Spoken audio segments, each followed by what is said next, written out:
اس کے اندر 8% صرف turn out تھا. ہونا یہ چاہیے تھا کہ الیکشن کمیشن کو وہ نل انوائٹ کر دینا چاہیے تھا, اس کو ریجیکٹ کر دینا چاہیے تھا اس الیکشن کو. آئین اور قانون بھی یہ کہتا ہے. ڈسکا کے الیکشن کے اندر 20 سے 22 پولنگ اسٹیشنوں پہ ٹرن آؤٹ کم تھا, تو اس کے اوپر تو آپ نے فوراً فیصلہ دے دیا. لیکن یہاں پر 8% پورے کے پورے حلقے کا ووٹر جنرل ٹرن آؤٹ رہا, کیونکہ تحریک انصاف نے پارٹیسپیٹ نہیں کیا تھا. یہ ایک یارڈ سٹک کے طور پہ, کرائٹیریا کے طور پہ کراچی کا الیکشن یاد رکھا جائے گا کہ جس الیکشن کے اندر پی ٹی آئی انوالو ہوگی, پارٹیسپیٹ کرے گی, وہیں پہ آپ کو ٹرن آؤٹ نظر آئے گا, ورنہ عوام کی کوئی دلچسپی نہیں ہے ان قسم کے الیکشنوں سے.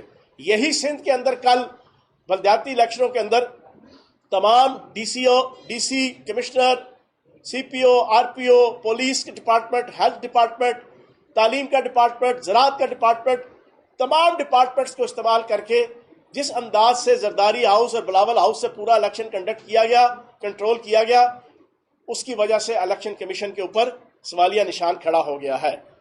تیسری چیز, پنجاب کے ضمنی الیکشن کے حوالے سے یہاں پر اب ایک سیٹ کے اوپر آج لاہور ہائی کورٹ کے فیصلے کے بعد 163 ممبر ہمارے ہیں, 10 کاف لیگ کے ہیں, 173, 165 نون لیگ کے ہیں, اور باقی بھی سارے دائیں بائیں کے, آزاد, ملا ملو کے.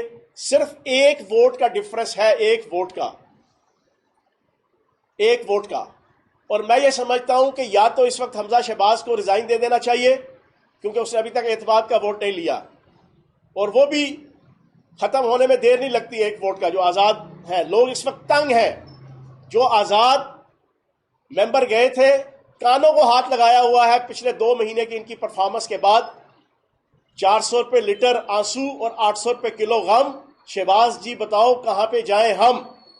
یہ ہے اس وقت پوری پاکستانی قوم کی نعرہ اور اس کا ڈائلاگ اور اس کی غزل. لوگوں کو سمجھ نہیں آ رہی وہ جائیں تو کہاں پہ جائیں. کھانا کھانے کو ان کے لیے معاملات نہیں ہے, گھر سے موو کرنے کے لیے ان کے ساتھ حالات نہیں ہے, بچوں کی فیسیں دینے کے حوالے سے ڈسٹرب, ان کا یوٹیلٹی بلز ایک ایک چیز آسمانوں تک جو ہے وہ قیمتیں جناب پہنچ گئی ہیں. غریب امیر دونوں کے بس سے باہر ہو چکی ہے زندگی گزارنا. تو جو ممبرز گئے تھے ان کے حلقے کی عوام جو ہے وہ چھتر اور لتر سیڑ کے جناب ان کا استقبال کرتی ہے. تو یہ اعتماد کا ووٹ لیں, وہ سارے کے سارے آزاد ممبر پی ٹی آئی کے ساتھ انشاءاللہ کھڑے ہوں گے. تو یہ ضمنی الیکشن کے اندر اس وقت بھرپور قسم کی دھاندلی ہو رہی ہے. لیکن میں آپ کو یہ خوشخبری دوں گا آج پوری پاکستانی قوم کو, جتنے سروے اس وقت ہو رہے ہیں 20 پنجاب کے ضمنی الیکشنز کے حوالے سے, تمام سرویز کے اندر جو رپورٹ آ رہی ہے کہ P T I clean sweep کر رہی ہے 20 کے 20 حلقوں میں. 20 کے 20 حلقوں میں. یہاں تو کچھ کینڈیڈیٹ ایسے ہیں جنوبی پنجاب کے, میری اطلاع کے مطابق کینڈیڈیٹ گھر سے نہیں نکل پا رہا. ہر روز جو ہے وہ 20 سینکڑوں لوگ جناب اس کے دفتر اور اس کے گھر کے باہر لوٹے لے کے جمع ہو جاتے ہیں. کہیں پہ یہ ووٹ مانگنے کے قابل نہیں رہے. پنجابی میں کہتے ہیں اتھووی تے پلتھووی. ایک تو لوٹے بنے, شرمندہ ہوئے, دوسرا اس کے بعد جو پچھلے 2 مہینوں کی پرفارمنس ہے ان کی حکومت کی, جن کے پیچھے لوٹے ہوئے تھے, جن کے پیچھے انہوں نے بے وفائی کی تھی, جن کے پیچھے انہوں نے اپنی زندگی کے لیے ووٹوں سے ہرجائی بنے تھے, اب وہاں کی صورتحال یہ ہے کہ جو حالات عوام کے اور خواص کے بنا دیے گئے ہیں, یہ بیچارے لوٹے حلقوں کے اندر جانے جوگے نہیں رہے. لوگ پوچھتے ہیں بھائی اس کے پیچھے تم نے جناب لوٹے بنے تھے, اس حکومت کے پیچھے لوٹے بنے تھے, اس حکومت کے پیچھے اپنی ہستی بستی حکومت اور اپنی پارٹی سے بے وفائی کی تھی. تو جناب جتنا مرضی آپ محکمہ تعلیم, محکمہ زراعت, ڈی سی, کمشنر, سی پی او, آر پی او کو حمزہ شہباز صاحب, وزیر اعلیٰ, ابن وزیر اعظم صاحب آپ استعمال کر لیں. انشاءاللہ 20 کے 20 حلقوں میں P T I clean sweep کر رہی ہے. چوتھی چیز سب سے امپورٹنٹ, 2 پرفارمنس میں آپ کے سامنے رکھوں گا موجودہ امپورٹڈ حکومت کی. پوری پاکستانی قوم کو پتہ چل جائے گا. ایک تو یہ پچھلے 3 سال سے کہتے تھے کہ عمران خان صاحب کی حکومت اور پی ٹی آئی کی حکومت نے تنہا کر دیا عالمی سطح پہ پاکستان کو. یہ نکمے اور نااہل, یہ امپورٹڈ حکومت, یہ انجمن غلامان امریکہ, ان کا ایک ہی پروپیگنڈا تھا کہ عمران خان صاحب نے اور پی ٹی آئی کی حکومت نے تنہا کر دیا، باوجود اس کے ترکی، چائنا، یو اے ای، ایران، سعودیہ، تمام ممالک کے ساتھ ایکسٹرا آرڈنری ریلیشن شپ تھے۔ پاکستان عالمی سطح پہ اس کی معاشی ترقی کو، اس کی سماجی ترقی کو، اس کی سیاحتی ترقی کو ایکنالج کیا جا رہا تھا۔ پاکستان کے اندر ایسی ایئر لائنز کے جن کے اوپر پچھلے 10 سالوں سے پابندی تھی، ان کی سروسز کا آغاز ہو رہا تھا، بہترین حالات تھے، یہ کہتے تھے پاکستان کو تنہا کر دیا۔ آج کی رپورٹ آپ کے سامنے رکھ دوں، ایک عالمی اتحاد بنا 2009 کے اندر 5 ممالک کا، برکس کے نام پہ، BRICS، Brazil, Russia, India, China اور ساؤتھ افریقہ۔ یہ نیٹو کی طرح کا کوئی جنگی اتحاد نہیں تھا، نہ ہے، یہ ایک تجارتی اتحاد ہے، یہ ایک معاشی اتحاد ہے، یہ 5 ڈیولپنگ کنٹریز کا ایک ایسا اتحاد ہے کہ جس کے تحت ان کی 325 کروڑ کی آبادی، 3 ارب 25 کروڑ کی آبادی کے یہ 5 ممالک ہیں، 3.25 ارب کی آبادی ہے ان 5 ممالک کی، اور دنیا کا 40% سے زیادہ آبادی کا حصہ ان 5 ممالک کا ہے۔ انہوں نے 2009 سے یہ اتحاد بنایا۔ اس دفعہ آج سے 2 دن پہلے 23-24 تاریخ کو چائنا کے اندر 14واں سیشن ہوا برکس کا۔ اس 14ویں سیشن کا جو آخری دن تھا وہ انہوں نے برکس پلس کے نام پہ ایک سیشن رکھا۔ برکس پلس کے نام سے جو سیشن تھا اس میں انہوں نے 5 ممالک کے جو ممبر ہیں اس کے علاوہ 14 نان ممبرز ممالک کو انوائٹ کیا۔ وہ 14 ممبرز وہ تھے جن کے ان 5 ممالک کے ساتھ ایکسٹرا آرڈنری اچھے ریلیشن شپ تھی، معاشی، دفاعی، جغرافیائی۔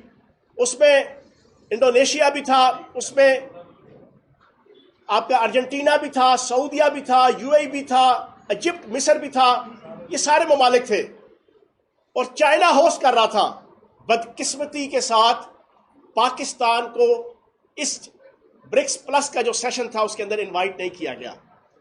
یہ اس موجودہ امپورٹڈ حکومت کی خارجہ پالیسی کے منہ پہ تھپڑ ہے۔ یہ اس نام نہاد امپورٹڈ حکمران چیری بلاسم کرائم منسٹر کے منہ کے اوپر، اس کی خارجہ پالیسی کے اوپر تھپڑ ہے کہ چائنا ہوسٹ کر رہا ہے لیکن چائنا نے پاکستان کو انوائٹ کرنا گوارا نہیں کیا۔ پاکستان جیسی ڈیولپنگ کنٹری کو، امپورٹنٹ کنٹری کو، جغرافیائی طور پہ، معاشی طور پہ، دفاعی طور پہ ایک اہم ترین ملک کو برکس پلس کے سیشن کے اندر 14 باقی ممالک کو انوائٹ کیا، لیکن چائنا نے ہوسٹ کی حیثیت سے پاکستان کو انوائٹ نہیں کیا۔ یہ اس موجودہ حکومت، اور چائنا نے کیوں نہیں انوائٹ کیا؟ چائنا کو پتا تھا کہ موجودہ حکومت کا کوئی ایجنڈا نہیں ہے، یہ امریکہ کے اشاروں پہ ناچنے والے، یہ عالمی طاقتوں کے اشاروں پہ ناچنے والے، ان کی اپنی کوئی پالیسی نہیں ہے، ان کی کوئی اپنی اکنامیکل پالیسی نہیں ہے، کوئی دفاعی پالیسی نہیں ہے، کوئی تجارتی پالیسی نہیں ہے۔ اس وجہ سے انہوں نے پاکستان کو اس قابل نہیں سمجھا، جو ان کی خارجہ پالیسی کی بہت بڑی ناکامی ہے۔ دوسری ناکامی سن لیں، 30 مارچ 2022 عالمی منڈی میں تیل کی قیمت تھی $129، $129 فی بیرل۔ 30 مارچ 2022 کو عالمی منڈی میں تیل کی قیمت $129 فی بیرل تھی، اور پاکستان کے اندر قیمت تھی $149۔ آج پوری دنیا کے اندر عالمی منڈی میں $103 فی بیرل جناب آپ کی قیمت ہے، اور پاکستان کے اندر $85 تیل کی قیمت بڑھ چکی ہے، اور $115 ڈیزل کی قیمت بڑھ چکی ہے۔ عالمی منڈی میں قیمتیں نیچے آ رہی ہیں، اور وائٹل نیچے آ رہی ہیں، چھوٹی موٹی نہیں آ رہی ہیں، 1 2 3 4 5 6 7 ڈالر، $26 نیچے، اور پاکستان کے اندر شوٹ اپ کر رہی ہے قیمت۔ یہ ہے اس کرائم منسٹر اور امپورٹڈ حکومت کی پرفارمنس۔ یہ 2 پرفارمنس، ایک خارجہ پالیسی اور ایک معاشی پالیسی کے حوالے سے۔ ہونا یہ چاہیے تھا کہ اس وقت پاکستان کے اندر پٹرول کی قیمت $115 یا $20 لیٹر ہونی چاہیے تھی، جس طرح یہ نیچے آئی $26۔ اگر ہم برسر اقتدار ہوتے تو 149 پہ ہم چھوڑ کے گئے، ہم اس کو نیچے لے کر آتے 120 پہ، 125 پہ یا 115 پہ، جو عالمی منڈی کے اندر قیمتیں تھیں اس کے مطابق. لیکن ان نااہل اور نکمے حکمرانوں نے پاکستان کی عوام کی زندگی جیرن کر دی. اگلی بات پریڈ گراؤنڈ کا جلسہ ہے. پریڈ گراؤنڈ کا جلسہ سابق وزیر اعظم چیئرمین تحریک انصاف عمران خان صاحب نے پنڈی اسلام آباد کا جلسہ اناؤنس کیا ہے، اور یہ موجودہ امپورٹڈ حکومت کے خلاف جو ہماری جد و جہد اور سٹرگل جاری ہے اس پہ ایک اہم سنگ میل ثابت ہوگا. اور اس جلسے میں عمران خان صاحب نے ایک انتہائی امپورٹنٹ کال دینی ہے، جس سے میں سمجھتا ہوں کہ رانا ثناء اللہ کے بھی دل میں انشاءاللہ دھک دھک ہوگی، اور یہ دھک دھک کرنے لگا کہ مزداق انشاءاللہ رانا ثناء اللہ صاحب کی بھی نیندیں اڑیں گی اور امپورٹڈ حکمرانوں کی بھی انشاءاللہ نیندیں اڑیں گی. تو میں پوری پاکستانی قوم کو یہ بتاؤں گا کہ انشاءاللہ راولپنڈی اسلام آباد کی عوام خوشی سے جھوم اٹھی ہے کہ عمران خان صاحب نے پورے پاکستان میں جو جلسے کیے اس کے بعد اب وہ اسلام آباد اور راولپنڈی آ رہے ہیں. بھرپور طریقے سے تیاریاں ہم کر رہے ہیں. راولپنڈی کی عوام، راولپنڈی کے کارکنان، تحریک انصاف کے عہدیداران انشاءاللہ پوری صلاحیت کے ساتھ اگلے ہفتے کو 2 جولائی کو اپنی پرفارمنس دیں گے، اور راولپنڈی کی عوام اپنے کندھوں پہ انشاءاللہ بٹھائے گی عمران خان صاحب کو، اپنے سینوں پہ لگائے گی، اپنے پلکوں پہ سجائے گی انشاءاللہ، کہ جو عمران خان پوری پاکستانی قوم کی غیرت اور خودداری کی اور معاشی معاشرتی خودداری کی اور سروائیول کی جنگ لڑ رہے ہیں. اور آخری بات، عمران خان صاحب کی جاسوسی کے حوالے سے جو سکینڈل سامنے آیا آپ کے سامنے ہے. یہ آڈیو اور ویڈیو بنانے کا جو مرغوب، محبوب اور مطلوب مشغلہ وہ بیگم صفدر اعوان صاحبہ کا ہے، جو اپنے منہ سے دعویٰ بھی کرتی ہیں کہ یہ ان کے پاس بڑے بڑے لوگوں کی جناب ویڈیوز بھی ہیں اور آڈیوز بھی ہیں. میں یہ سمجھتا ہوں کہ اس قسم کی ڈلٹی پالیٹکس سے وہ اپنی عزت میں نون لیگ، امپورٹڈ حکومت اور پی ٹی آئی کے اور عمران خان صاحب کے مخالف وہ اپنی عزت میں اضافہ نہیں کر رہے، وہ اپنی عزت کو کم کر رہے ہیں. اور ویسے بھی یہ آڈیو ویڈیو لیکس والی سیاست ختم ہو گئی ہے، ڈیفیوز ہو گئی ہے. اب پوری پاکستانی قوم کو کسی قسم کی کوئی دلچسپی نہیں ہے کہ کسی کی آڈیو لیک ہو رہی ہے، کسی کی ویڈیو لیک ہو رہی ہے، سچی ہو رہی ہے، جھوٹی ہو رہی ہے. لوگوں کو اس وقت دلچسپی یہ ہے کہ پاکستان کی غیرت، پاکستان کی خودداری، پاکستان کی اکانومی، پاکستان کی عوام کی عزت اور وقار، امت مسلمہ کا اور ناموس رسالت کے عزت اور وقار کے حوالے سے پاکستان کے اندر کون سا لیڈر، کون سا حکمران کہاں پہ کھڑا ہے، اور کون سا لیڈر، کون سا حکمران عالمی طاقتوں کی گود میں اور چرنوں پہ بیٹھ کے کس کے اشاروں سے پاکستان کی عوام کی زندگی کو اجیرن کر رہا ہے. لوگوں کو دلچسپی اس بات سے ہے. تو میری بیگم صفدر اعوان صاحبہ سے گزارش ہے کہ اپنی یہ ایکسٹرا کیریکولر ایکٹیویٹیز چھوڑ دیں، اپنی یہ پرانی جو مشغلے ہیں اس کو چھوڑ دیں. اپنے اس چچا کی اور شین لیگ کی جو حکومت ہے، یہ ایک بات بڑی کلیئر ہو گئی ہے کہ نون لیگ کی سیاست ختم ہو گئی ہے، اب شین لیگ کی سیاست ہے. اور ایک بریکنگ دے دوں، میری تازہ ترین اطلاع کے مطابق نہ تو سلطان مفرور الدین نواز شریف صاحب واپس آ رہے ہیں، نہ انہوں نے آنا ہے، اور فیوچر کے اندر ابھی کچھ فیصلے آنے والے ہیں اگلے 2 مہینوں میں. پاکستان کی سیاست سے 5 سے 6 سیاستدانوں کی سیاست ہمیشہ ہمیشہ کے لیے ختم ہو جائے گی، اور فیوچر کے اندر کسی نون لیگ کا کوئی فیوچر نہیں ہے. نہ بیگم صفدر اعوان کا کوئی فیوچر ہے پارلیمانی سیاست میں، نہ سلطان مفرور الدین نواز شریف کا کوئی فیوچر ہے. اور جو کوئی اس وقت حال انجوائے کر بھی رہے ہیں، اگلے 2 سے 3 مہینوں کے اندر ان کا بھی دھڑن تختہ ہو جانا ہے. چاہے یہ جتنے مرضی نیب ترمیمی بل لے آئیں، چاہے یہ جتنے مرضی آئین اور قانون کے اندر جناب امینڈمنٹ کر لیں.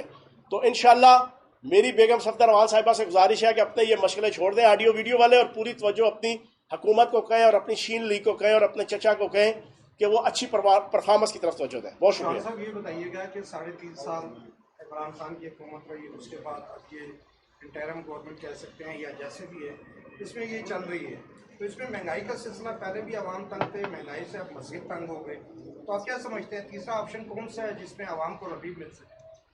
دیکھیں، آپشن ایک ہی ہے کہ فوری طور کے اوپر فری، فوری اور فیئر الیکشن کروایا جائے. عوام جس کے سر پہ اقتدار کا تاج اور اقتدار کا ہما رکھ دیں گے، اس کی ذمہ داری ہوگی کہ وہ پاکستان کی اکانومی کو سنوارے۔ یہ تو ڈمی حکومت ہے، یہ تو امپورٹڈ حکومت ہے، یہ تو لوٹوں کے سر پہ آئی ہے۔ میں نے آپ کے سامنے ابھی جو چیز رکھی ہے ہوائی نہیں ہے، وہ جو جتنے آپ کے امپورٹڈ حکومت کے آتے ہیں ترجمان، اب تھوڑا کم آنا شروع ہو گیا ہے، کیونکہ ان کو بھی اندر سے شرم محسوس ہوتی ہے پریس کانفرنس کرتے ہوئے، انہیں پتہ ہے حالات کا تو بیڑا غرق ہم نے کر دیا ہے۔ وہ بھی اس بات کو مانتے ہیں جو میں نے آپ کے سامنے رکھی ہے۔ $129 فی بیرل 30 مارچ کو تھی اور $149 پاکستان کے اندر فی لیٹر تھا۔ اب $103 فی بیرل ہے، $26 نیچے ہو گئی ہے۔ ہمارا $85 پٹرول اور 85 روپے پٹرول اور $115 ڈیزل مہنگا ہو گیا ہے۔ یہ کون سی پرفارمنس ہے؟ آپ مجھے بتائیں نا۔ جس شہباز شریف کو سارا دن پچھلے 15 سالوں میں 50 ارب روپے لگا کے میڈیا کے اندر ایڈز لگا کے ثابت کیا کہ یہ بہت بڑا $6 بلین مین ہے، یہ بہت بڑا ٹارزن ہے، اس کی مرضی کے بغیر نہ مچھر نہ مکھی پر مار سکتی ہے، پنجاب سپیڈ، یہ ہے اس کی پرفارمنس۔ ہونا تو یہ چاہیے تھا کہ یہ $100 فی لیٹر پہ اس وقت پٹرول ہونا چاہیے تھا، لیکن ان کی کوئی پرفارمنس ہی نہیں ہے۔ ان کی پرفارمنس ہے رمضان شوگر مل کے 4 وعدہ آپ گواہ مر چکے ہیں جی۔ یہ کہتے تھے ظریف صاحب کہتے تھے کوئی بریکنگ دیں، آپ کے مقصود چپڑاسی سمیت بھائی جان 4 بندے اس دنیا سے رخصت ہو چکے ہیں۔ ہارٹ اٹیک اور خودکشی ایک ایسا ٹول ہے، اس پہ سپریم کورٹ کوئی ایکشن لے، کوئی ہائی کورٹ ایکشن لے، یہ ہو کیا رہا ہے؟ نیب کے اور اینٹی کرپشن کے وہ تمام افسران کے جو ان کے کیسز کے اوپر لگے ہوتے ہیں، کوئی ہارٹ اٹیک کوئی خودکشی، یہ اپنی اس پرفارمنس میں تو بڑے بہترین ہیں، اپنے کیسز تو سیدھے بدرے کر رہے ہیں۔ ان کی پرفارمنس کا عالم یہ ہے کہ 1100 ارب روپے کے 117 مقدمات نل اینڈ وائٹ کر لیے اپنے۔ تو بھائی عوام کو بھی تو کوئی ریلیف دو، اپنے آپ کو ریلیف اور عوام کو تکلیف، یہ ہے ان کی پرفارمنس۔ عوام کو تکلیف سے اس کے بعد اسماعیل جو ہیں وہ پارلیمنٹ کے کھڑے ہو کے کہتے ہیں کہ 2 دفعہ ہم نے پٹرول بڑھایا، عوام تو باہر نکلی۔ یہ عوام کا مسئلہ اڑایا گیا ہے یا طے چلوائی گئی؟ دوسرا، بائی الیکشن جو ضمنی الیکشن ہو رہے ہیں، جتنے منحرف فرقی نے آپ کے مطابق لوٹے جو ہیں ان کو اپوزیشن یا حکومت نے ٹکٹ دیے ہیں، وہ تو آپ کے ہاتھوں کروانے کے لیے دیے ہیں، ان سیاسی جماعتوں کو کیا اثر پڑے گا ملک کو؟ بابر صاحب نے بڑا اچھا سوال کیا ہے۔ پہلی بات تو یہ ہے کہ مفتہ اسماعیل کا مفتہ لگا ہوا ہے بہترین قسم کا، اس کا کچھ جاتا نہیں ہے، عوام کے پلے کچھ رہتا نہیں ہے، وہ اس قسم کی چولیں مارتا رہتا ہے۔ ہر ہفتے کوئی نہ کوئی ایسی چول آپ کو سننے کو ملتی ہے۔ ایک چول انہوں نے پچھلے ٹرن میں ماری تھی کہ سٹیل مل لے لو، پی آئی اے 7 مفت میں ملے گی چنگے میں۔ ابھی بھی انہوں نے پچھلے 2.5 سے 3 مہینوں میں بڑی قسم کی اس قسم کی جناب 2 نمبر باتیں کی ہیں۔ اب یہ عوام کی تضحیق کر رہے ہیں، ایک طرف عوام کو یہ رگڑ رہے ہیں، عوام کا پسینہ تیل اور خون نکال رہے ہیں، نچوڑ رہے ہیں، دوسری طرف یہ مذاق اڑاتے ہیں کہ عوام سڑکوں پہ نہیں آتی۔ جس دن عوام سڑکوں پہ آئے گی اور آئے گی، اور سڑکوں پہ آنا ہی عوام نہیں ہوتا بھائی جان، آپ کا صرف 1.25 سال رہ گیا الیکشنوں کو، اگر آپ جس طریقے سے بھی اپنا ٹینور پورا کر لیں، جائز ناجائز طریقے سے، تب بھی 1.25 سال ہی ہے۔ عوام نے جب ووٹ کی طاقت سے آپ کی چھتر اور لتر پریڈ کرنی ہے نا، پھر آپ کو سمجھ آئے گی۔ اور ایک چیز اور بتا دوں، میں ایک چیز بھول گیا تھا، میں اوورسیز پاکستانیوں سے گزارش کروں گا، یہ میرا اسپیشل میسیج ہے اوورسیز پاکستانیوں سے۔ 17 جولائی کو لاہور کے جو 4 حلقے اور 20 ضمنی الیکشن، اوورسیز پاکستانی جو ان 20 حلقوں میں رہتا ہے، میری پی ٹی آئی کے ایک اسپوک پرسن کی حیثیت سے گزارش ہے کہ آپ سب لوگ باہر سے آئیں اسپیشل، اور آ کے یہاں پر ووٹ پول کریں، اور اس امپورٹڈ حکومت کے جس نے اوورسیز پاکستانیوں سے ووٹ کا حق لیا اس کے سینے پہ مونگ دلیں۔ آج ان کی ایک پنجاب حکومت کی مشہور زمانہ اسپوکس پرسن ہے، آج کسی ہائی کورٹ کے اندر یا الیکشن کمیشن میں اوورسیز پاکستانیوں کو ووٹ کا حق دینے کی جو ہم نے درخواست کی تھی وہ کینسل ہوئی، تو اس کے اوپر ٹویٹ کرتی ہے کہ ہن آرام ہے۔ تو جناب اوورسیز پاکستانیوں، آپ نے اس طنز کا کہ ہن آرام ہے، آپ نے تیارے چارٹرڈ کر کے آنا ہے اس 17 جولائی کو، اگلے الیکشن میں تو آئیں گے ہی آئیں گے۔ 17 جولائی کو ان 20 حلقوں میں رہنے والا اوورسیز پاکستانی لازمی انشاءاللہ آئے، چاہے وہ امریکہ میں رہتا ہے جرمنی میں رہتا ہے, یورپ میں رہتا ہے, مشرق وسطیٰ میں رہتا ہے, افریقہ میں رہتا ہے, وہ 17 جولائی کو الیکشن میں ان 20 حلقوں میں ووٹ پول کرنے کے لیے لازمی آئے. پھر اس دن رات کو ہم ان سے پوچھیں گے ہن آرام ہے ان سے کر کے. کوشچن ہے, آپ نے ابھی بات کی کراچی کے الیکشنز میں ڈسکا کی بھی. ڈسکا الیکشن میں پریزائڈنگ افسران کو غائب کرنے کا بھی ایک نام آیا تھا. آپ کو نہیں لگتا کہ اس میں آپ کی قیادت کا نام آیا تھا, تو اب پی ٹی آئی کو بھی کچھ اپنی روش اور اسی سے بدلنی ہوگی اور مستقبل میں مزید تگڑے الیکشن لڑنے ہوں گے؟ اچھا, ڈسکا کے الیکشن کے حوالے سے ساری دنیا کو نظر آیا کہ نون لیگ کے پورے پنجاب کے ہر شہر اور ضلع سے گنڈے آئے تھے, جن کو وہاں پہ لیڈ کر رہا تھا رانا ثناء اللہ, میاں جاوید لطیف, عطا تارڑ, ہر کونے کھدرے سے, اور دندناتے پھر رہے تھے. بندے وہاں پر جو 2 شہید ہوئے تھے, دونوں کے دونوں پی ٹی آئی کے کارکن تھے, ساروں کو پتہ ہے اس دن سیالکوٹ ڈسکا کے اندر. جناب وہ چیز کسی کو نظر نہیں آئی. آپ نے غنڈہ گردی کی, آپ نے بدماشی کی, لیکن بہرحال اس وقت جو حالات تھے, اندرونی طور پہ جو حالات بنے ہوئے تھے, کچھ چیزیں ہیں جو میں یہاں پر نہیں ابھی میڈیا میں لا سکتا, کبھی وقت آنے پہ لائیں گے. تو کہنے کا مقصد یہ ہے کہ وہ ریگنگ نون لیگ نے کی تھی, نون لیگ نے بدماشی کی تھی, لیکن بہرحال الیکشن کمیشن نے جو فیصلہ دیا ہم نے سر آنکھوں پہ رکھا. لیکن الیکشن کمیشن اس ڈسکا کے فیصلوں کی روشنی میں کراچی کا الیکشن نل اینڈ وائٹ نہیں کر رہی کہ صرف 8%, 100 میں سے 8 بندوں نے ووٹ دیا ہے, وہ نہیں نل اینڈ وائٹ ہو رہا. آخری کوشچن. اچھا سر, یہ بتا دیں کہ پارلیمنٹ میں بجٹ پیش ہونے کے بعد حکومت نے سپر ٹیکس کے نام سے آلریڈی جو ٹیکس دہندگان ہیں ان پر مزید اضافی ٹیکس لگا دیے, تو پھر سمجھتے ہیں کہ اس سے انڈسٹریل گروتھ میں کوئی بہتری آئے گی؟ دیکھیں, لمبی کہانی ہے, چھوٹی چھوٹی پریس کانفرنس کے اندر ان کی جو نااہلیاں اور ان کے نکما پن ہے وہ تو آ نہیں سکتا. اب یہ سپر ٹیکس اور ڈپر ٹیکس یہ ایک اور کہانی ہے. ڈاکٹر صاحب ایک منٹ میں دیتا ہوں جواب. آج کا فیصلہ ہے اس کو آپ نے تازہ ہوا کے جھونکے سے تعبیر کی. پہلے آپ کی جگہ لاہور ہائی کورٹ کو لوہار ہائی کورٹ ہے, تو پہلے آپ کا موقف درست تھا یا اب ہے؟ دوسرا یہ بتائیے کہ سابق پی T I S I Zaheer الاسلام نے 2 روز قبل ایک انتخابی جلسے سے خطاب کیا پی پی 7, کیا انہوں نے officially P T I join کیا یا نہیں؟ تسی پوچھ رہے ہیں. میرا سوال یہ ہے کہ آپ الیکشن میں پھر پاکستان طریقے صاحب کو پی ٹی آئی پر پی ٹی آئی کی شدید افراد ہیں. جس طرح کا کل الیکشن ہوا ہے, آپ فوری الیکشن کی بات کرتے ہیں, الیکشن کمیشن کو کس طرح ایسا وہ الیکشن دے گا جس کو آپ بھی قبول کریں گے؟ نمبر 1. اور جو آپ نے بات کی کہ 4-5 سیاستدان جو ہیں وہ ملکی سیاست سے مائنس ہو رہے ہیں, تو سننے میں یہ آ رہا ہے کہ عمران خان کو بھی مائنس کیا جا رہا ہے, تو کیا یہ بات ٹھیک ہے؟ اچھا, سپر ٹیکس کے اب یہ آخری کوشچن سارے ہوں گے. جی باور بھائی.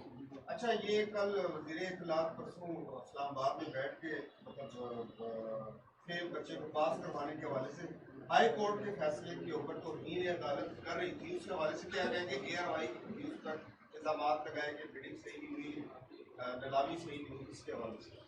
اچھا, اس طرح ہے, دیکھیں سپر ٹیکس کے حوالے سے آپ کے سامنے ہے کہ تقریباً اس وقت پاکستان کے اندر جو انفلیشن ریٹ ہے وہ 35% کے قریب آ چکی ہے. یہ آپ کی اطلاع کے لیے عرض ہے. اور ابھی آخری جو انہوں نے قیمتیں بڑھائی ہیں پیٹرولیم کی, اس کا پراپر پورا امپیکٹ ابھی نہیں آیا, اگلے 7-8 دنوں میں آئے گا. اور ساتھ ہی 1 جولائی کو یہ 20 سے 25 روپے مزید بڑھا رہے ہیں. تو اللہ ہی مالک ہے اس وقت جو ہے نا پاکستان کی اکانومی کا, عوام کا. اور اس سپر ٹیکس کے بعد صنعتیں تباہ, آپ کی سٹاک ایکسچینج کریش ہو چکی ہے, ہر چیز تباہ ہوئی ہوئی ہے. عوام کی ذاتی جیبوں سے لے کے, عوام کے ذاتی کچنوں سے لے کے, انڈسٹری اور صنعت, تجارت, ہر چیز تباہ ہو چکی ہے. یہ ہے ان کی پرفارمنس.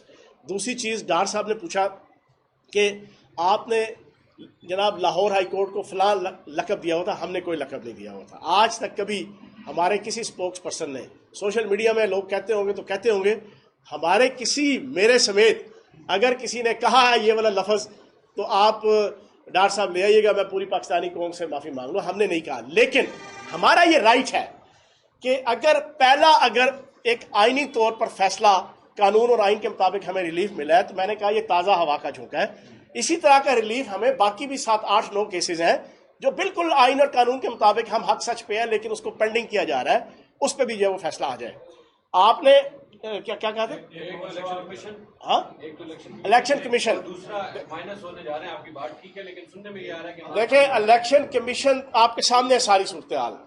میں نہیں کہتا, کل کا الیکشن جو ہوا سندھ کے اندر, صبح